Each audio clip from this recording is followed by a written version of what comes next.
Pensa Bahia, com Chico Sena. Chico, a gente fala tanto em trânsito aqui na nossa programação, né, a pedido dos nossos ouvintes, como forma de utilidade pública, mas quando foi que chegou o primeiro automóvel aqui na Bahia? Interessante a nossa cidade, que data de 1549, com tantas ladeiras, né? Primeiro era uma cidade fortificada e as suas ruas eram muito estreitas.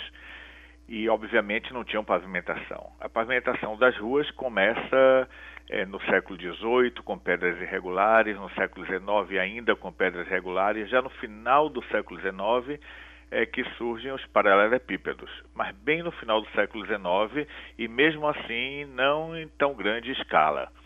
Toda a locomoção na cidade se fazia ou a pé, ou os escravos transportando as sinhazinhas e os senhores no ombro em redes ou cadeirinhas de arruar, ou então montados a cavalo, e no século XIX as chamadas carruagens também, ou traquitanas ou caleches, né?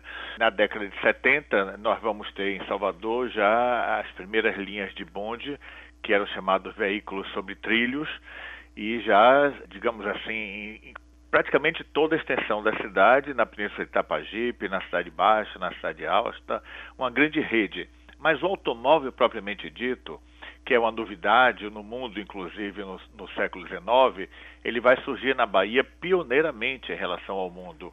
É no ano de 1871, antes da França se dedicar à fabricação de veículos, um baiano chamado Dr. Francisco Antônio Pereira Rocha, ele importa o seu automóvel, entre aspas, e que foi muito conhecido popularmente na cidade como a borracha do Rocha, pelo fato de ser um veículo que se movia sobre rodas de borracha, o que era uma novidade, já que o bonde, as rodas são de ferro, de aço, propriamente dito, né?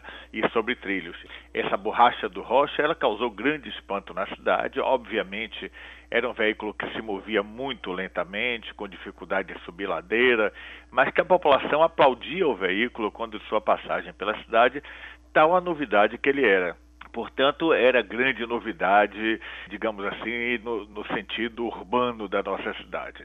No início do século XX, no ano de 1901, um engenheiro mecânico, o Dr. Henrique Lanard, ele importa, então, um automóvel francês. O carro chamava Clément e o motor era Panhard e Levasseur, do ano de fabricação de 1895, mas que começa a circular na cidade de Salvador. Na verdade, eu falei 1901, mas é o ano 1900, no mês de fevereiro de 1900. Esse Dr. Lanard conservou esse automóvel em sua propriedade, seus herdeiros conservaram, e hoje ele se encontra em exposição no Museu da Santa Casa de Misericórdia. Portanto, eu convido os ouvintes para fazer a visita a esse belíssimo museu, que, além de toda a sua riqueza de arte sacra e documental, possui o primeiro exemplar de automóvel que circulou na cidade de Salvador no século XX. E Salvador foi uma cidade pioneiríssima nesse aspecto, porque foi a primeira cidade brasileira onde o automóvel circulou nas suas ruas, como foi a primeira cidade do Brasil também a ter um sistema de elevador, que é o nosso elevador Lacerda. Que curioso, viu, Chico? Obrigada pela participação. Pouca gente sabe disso, mas a Bahia já foi pioneira em muitos outros aspectos também, que mais adiante eu vou comentar. É conhecendo a cidade que aprendemos a defendê-la. Com certeza, Chico. Obrigada, viu? Até a próxima. Pensa Bahia, com Chico Sena.